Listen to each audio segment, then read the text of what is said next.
Brief recap कर लेते हैं कि लास्ट क्लास में हम लोगों ने क्या क्या कंप्लीट कर लिया था, and after that we will continue with our discussion.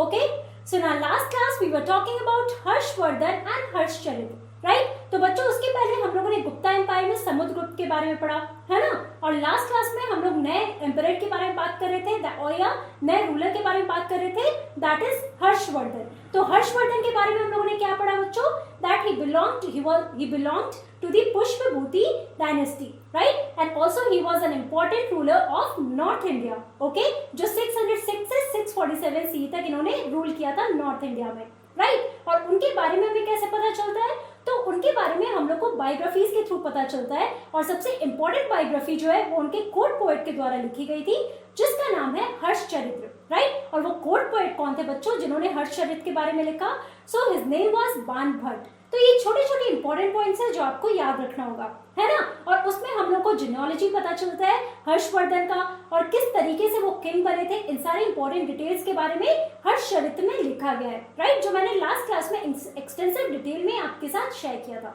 Okay, फिर हम लोगों ने पल्लवास एंड चालुक्यास के बारे में पढ़ा. क्यों? क्योंकि हर्षवर्धन के बारे में जब हम लोग पढ़ रहे थे बच्चों, तो हमने क्या देखा, that when he wanted to cross river Narmada और डेक्कन का जो पूरा एरिया है बच्चों, वो कैप्चर करना चाह रहे थे और वो अपने एम्पायर के अंडर लाना चाह रहे थे, वो अपने डायनेस्टी के अंदर लाना चाह रहे थे, right. So basically what happened कि जो चालुक्य के इंपॉर्टेंट रूलर थे जिनका नाम था पुलकेशिन सेकंड, ओके, तो वो इतने पावरफुल थे सदर्न या डेक्कन रीजन में कि उन्होंने डिफीट कर दिया हर्षा को, और उन्होंने स्टॉप कर दिया to cross in from river Narmada, और वो पूरे एरिया को टेक ओवर करने के लिए, राइट. सो बेसिकली इसके लिए हम लोगों ने पल्लवास और चालुक्यास के बारे में पढ़ा, है ना. और पल्लवास और चालुक्यास के बारे में हम लोगों ने क्या पढ़ा कि उस टाइम पे जो साउथ इंडिया में टू इंपॉर्टेंट रूलिंग डायनेस्टीज थे बच्चों, एक है हमारा पल्लवास और दूसरा है हमारा चालुक्यास. और मैंने आपको डिटेल में दोनों का लोकेशन भी बताया था. दोनों बहुत ही क्लोजली एक दूसरे से जो इनका लोकेशन है बच्चों, basically these are the neighbouring dynasties. Okay, अब आज की क्लास में हम लोग अपना डिस्कशन जो है पल्लवास और चालुक्यास का कंटिन्यू करने वाले हैं. Okay, now let's start here. So अब लास्ट क्लास में आप लोगों ने चालुक्य और पल्लवा का यहाँ पे लोकेशन देखा था, जो आपको मैप में मैं दिखा देती हूँ. ये जो आपका पूरा रीजन है बच्चों, ये चालुक्य का रीजन है. ओके, और यही अगर हम लोग पल्लवास की बात करें तो ये जो रीजन है बच्चों आपका पल्लवास का रीजन है. ओके, पल्लवा डायनेस्टी यहाँ पर है और ये जो आपका चालुक्य डायनेस्टी यहाँ पर है. ओके, महाराष्ट्र के रीजन के पास. सो अब यहाँ पे हम लोग पढ़ते हैं. So Aihole the capital of Chalukyas was an important trading center. तो लास्ट क्लास में तो लोकेशन के बारे में आप लोगों ने पढ़ लिया. अब इंपॉर्टेंट प्लेसेस कौन कौन से, अगर हम लोग चालुक्यास की बात कर रहे हैं या पल्लवास की बात कर रहे हैं, यहाँ पर देखते हैं. तो लास्ट क्लास में मैंने आपको बताया था कैपिटल सिटी पल्लवा का कौन सा था बच्चों, कांचीपुरम, राइट. तो यहाँ पे आप मैप में देखो, ये जो आपका यहाँ पे कांचीपुरम लोकेटेड है. ओके, अब उसके अलावा अगर हम लोग चालुक्यास की बात कर रहे हैं तो चालुक्यास का इंपॉर्टेंट या कैपिटल सिटी कौन सा था, सो आईहोल. ओके, ये एक इंपॉर्टेंट कैपिटल सिटी था चालुक्यास का. Now it was also an important trading center. Okay, now it developed as a religious center with number of temples. तो अगर हम लोग चालुक्यास की बात करें बच्चों, तो आईहोल वहाँ पे कैपिटल सिटी है, that was important trading centre. उसके अलावा it also emerged as a religious centre, जहाँ पे बहुत सारे टेम्पल्स बनाए गए थे. अब यहाँ पे देखो आईहोल में जो एक इंपॉर्टेंट टेम्पल है बच्चों, यहाँ पे मैंने आपको दिखाया है, ये चालुक्य पीरियड में बनाया गया था. Okay, now the Pallavas and Chalukyas frequently raided one another's lands, especially attacking the capital cities which were prosperous towns. तो लास्ट क्लास में भी मैं आपको बता रही थी कि ये दोनों जो आपके डायनेस्टीज है बच्चों, चालुक्य और पल्लवा, ये बिल्कुल आपस देखो ये बहुत ही क्लोजली यहाँ पे लोकेटेड है ना. अगर आप यहाँ पे मैप में देखोगे तो क्या होता था कि ये दोनों एक दूसरे को हमेशा रेड करने की कोशिश करते थे, कि पल्लवा जो है वो चालुक्यास पे अटैक करते थे और चालुक्यास जो है वो पल्लवास पे अटैक करते थे. और ये लोग कहाँ पे अटैक करते थे, बेसिकली जो इनका कैपिटल सिटीज था बच्चों, चाहे वो कांचीपुरम हो जाए पल्लवा के साइड में या फिर आईहोल हो जाए चालुक्य के साइड में. तो इनका जो कैपिटल सिटी था यहाँ पे ये लोग हमेशा अटैक करते थे. क्यों अटैक करते थे, because they were the prosperous towns, काफी प्रोस्पेरस टाउन्स थे ये. यहाँ पे ट्रेडिंग सेंटर भी था, रिलीजियस सेंटर भी था, बहुत सारे एक्टिविटीज होते थे, राइट. सो देयरफॉर ये जो रीजन है बच्चों, यहाँ पे अटैक हुआ करता था, चाहे ये चालुक्यास की बात कर लो या फिर पल्लवास की बात कर लो. ओके, अब बच्चों हम लोग पढ़ने वाले हैं पुलकेशिन सेकंड के बारे में, क्योंकि जब हम लोग हर्षवर्धन की बात कर रहे थे, और इनफैक्ट मैंने आपको थोड़ी देर पहले भी बताया था कि Pulakeshin second was the person who stopped Harsha to move into the southern region या फिर डेक्कन रीजन, राइट. तो यहाँ पे अब हम लोग पुलकेशिन सेकंड के बारे में पढ़ते हैं. Okay, so the best known Chalukya ruler was Pulakesit II. Okay, we know about him from a prashasti composed by his court poet Ravikirti. तो देखो बच्चों, ये पूरे चैप्टर में आप प्रशस्ति के बारे में बार बार पढ़ रहे हो, है ना? तो यहाँ पे आप कंफ्यूज मत हो कि किसका प्रशस्ति किसने लिखा था। तो अगर गुप्ता एम्पायर की बात करें तो समुद्रगुप्त का जो प्रशस्ति था वो उनके कोर्ट पोएट हरिसेना ने लिखा। ओके, फिर हम लोगों ने हर्षवर्धन के बारे में पढ़ा।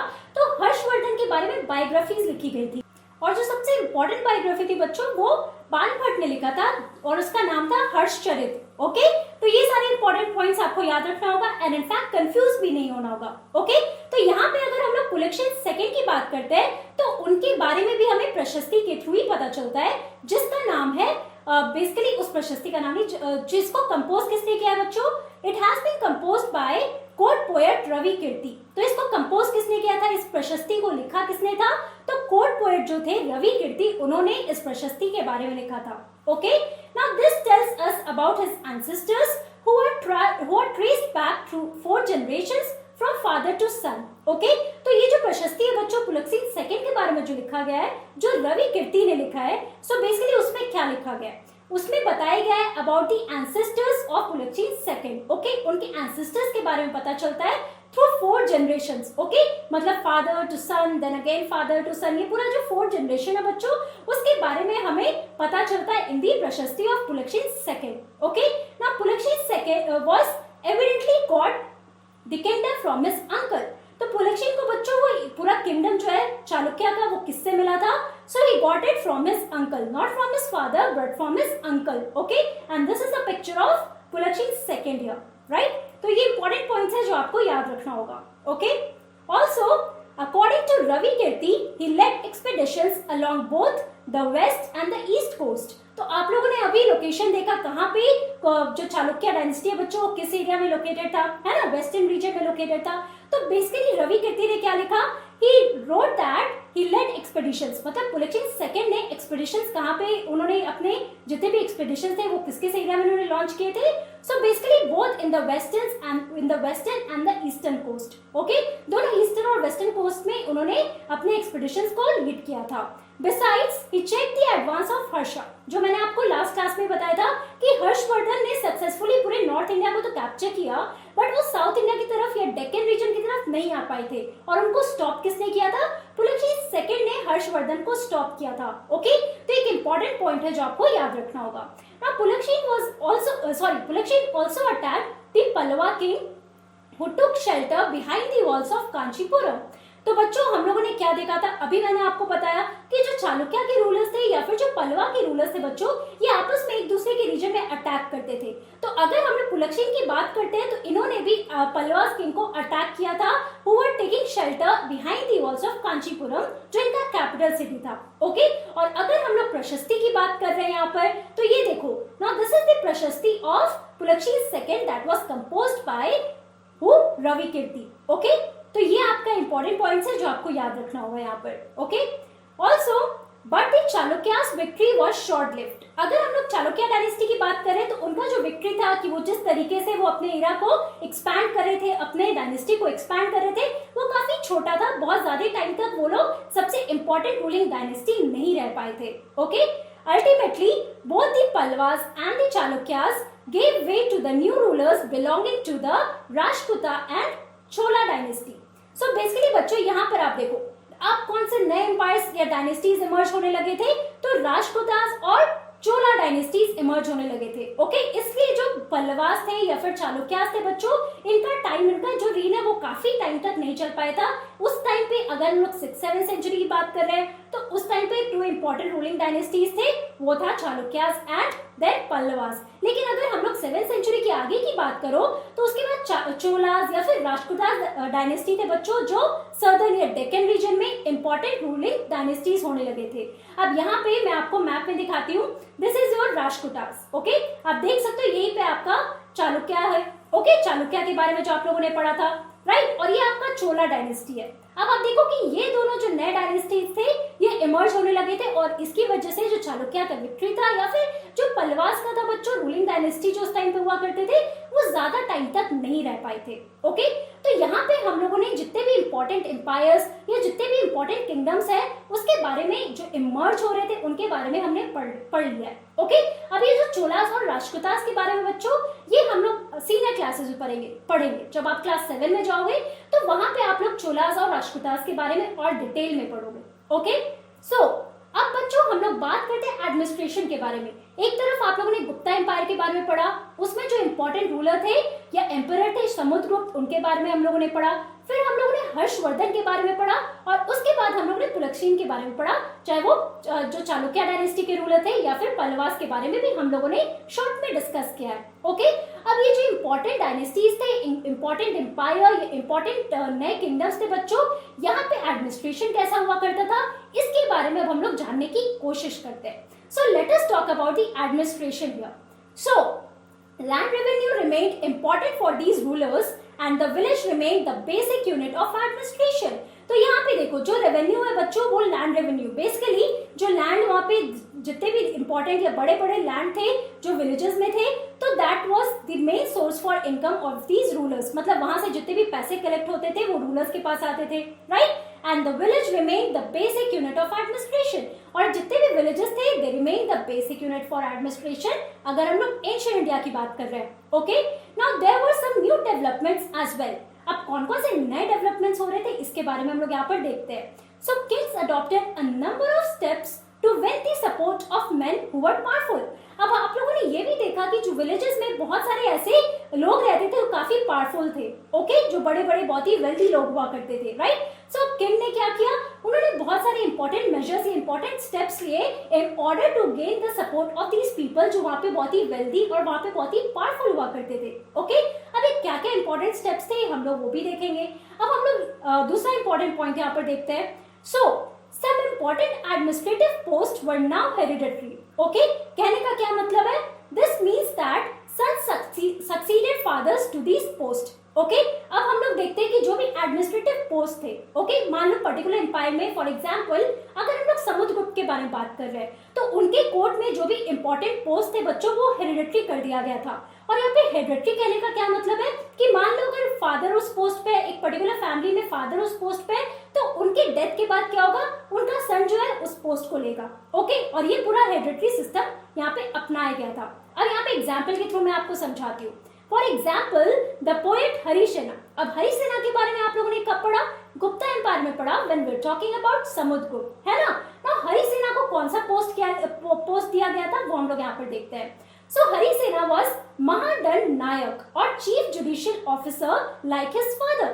तो आप देख सकते हो कि एक इंपॉर्टेंट एडमिनिस्ट्रेटिव पोस्ट है। यहाँ पे आप देखो कि वो तो कोर्ट में पोएट थे ही, लेकिन उसके अलावा आप देखो कि इनके जो फादर थे बेसिकली वो महादंड नायक थे या फिर जुडिशियल ऑफिसर थे। ओके, जो जुडिशरी को देखते थे, लॉ एंड ऑर्डर को देखते थे बेसिकली, राइट। सो यहाँ पर आप देखो कि उनके फादर अगर यहाँ पे महादंड नायक थे तो उसी तरीके से हरिसेना जो उनके बेटे थे वो भी ये पोस्ट को उन्होंने लिया जिसका नाम है महादंड नायक, और इसका क्या मतलब होता है, चीफ जुडिशियल ऑफिसर। ओके, तो अब देखो बच्चों अगर हम लोग एडमिनिस्ट्रेटिव पोस्ट की बात कर रहे हैं तो यहाँ पे आपको बहुत सारे पोस्ट दिखेंगे। ओके, और आपको सबका नाम याद रखना होगा, राइट, ताकि आप ये पूरा एडमिनिस्ट्रेशन समझो कि किस तरीके से कौन कौन से पोस्ट थे विलेजेस में और ये पोस्ट का क्या मतलब हुआ करता था। Okay, now sometimes one person held many offices, और कभी कभी ऐसा होता था कि एक पर्सन को बहुत सारे पोस्ट दिए जाते थे।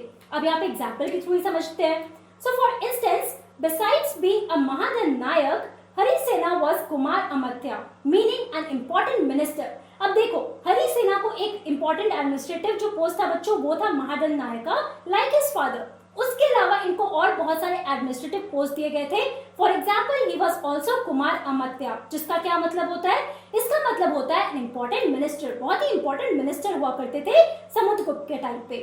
Also he was Sandhi Vigrahika, meaning a minister of war and peace. अब उस टाइम पे बहुत सारे कमिटीज, बहुत सारे पोस्ट हुआ करते थे, है ना। वॉर और पीस का भी एक पोस्ट था बच्चों जो मिला था हरिसेना को, राइट। तो यहाँ पे आप देख सकते हो कि बहुत सारे एडमिनिस्ट्रेटिव पोस्ट के बारे में मैं बता रही हूँ और जो आपके एनसीईआरटी बुक में भी डिटेल में दिया हुआ है। तो ये इंपॉर्टेंट जो पोस्ट है बच्चों इसका मतलब क्या है ये आपको यहाँ पे याद रखना होगा।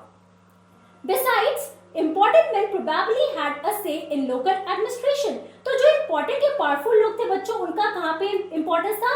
उनका importance था local administration पे, अगर हम लोग villages की बात कर रहे हैं. Okay, now these included the Nagar Shreshti, okay, और chief banker और merchant of the city. Okay, तो city में जो merchants थे या chief banker थे, basically वो नगर श्रेष्ठी कहलाते थे. These Satwaha और the leader of merchant caravans. Okay, उसके बाद देखो द प्राथमा कुलिका और the chief craftsman and the head of Kayastha और स्क्राइब्स. तो यहाँ पे आप देखो ये सारे इंपॉर्टेंट पोस्ट है बच्चों. तो ये जो लोकल एडमिनिस्ट्रेशन में बेसिकली इंपॉर्टेंट मेन हुआ करते थे, उनको ये सारे पोस्ट दिया जाता था. ओके, यहाँ पे आप ये सारे पोस्ट देखो, एनसीईआरटी बुक में भी आपको लिखा हुआ है और यहाँ पे भी आप देख सकते हो, ये सारे पोस्ट के बारे में आप पढ़ो. ओके, बेसिकली एडमिनिस्ट्रेशन के बारे में अगर आप जानने की कोशिश कर रहे हो तो ये इंपॉर्टेंट पॉइंट्स है ना, जो आपको यहाँ पे समझना होगा. राइट. तो बच्चों आज की क्लास में हम लोगों ने क्या पढ़ा है? In today's class we discussed about Pulakeshin Prashasti, जो चालुक्य के इंपॉर्टेंट रूलर थे. उसके बाद हम लोगों ने एडमिनिस्ट्रेशन ऑफ न्यू एम्पायर के बारे में देखा. मतलब जितने भी एम्पायर्स या फिर डायनेस्टीज या किंगडम्स की हम लोग बात कर रहे हैं, तो किस तरीके का एडमिनिस्ट्रेशन था, क्या क्या होता था, कौन कौन से पॉलिसीज थे, उसके बारे में यहाँ पे हम लोगों ने डिस्कस किया है. ओके, अब बच्चों यही जो हमारा टॉपिक है, इसको हम लोग अपने नेक्स्ट क्लास में कंटिन्यू करने वाले हैं. We will learn about the army, about the ordinary people, जो हमारा लास्ट टॉपिक होगा. Okay, so that's all for today. Thank you very much. Have a nice day.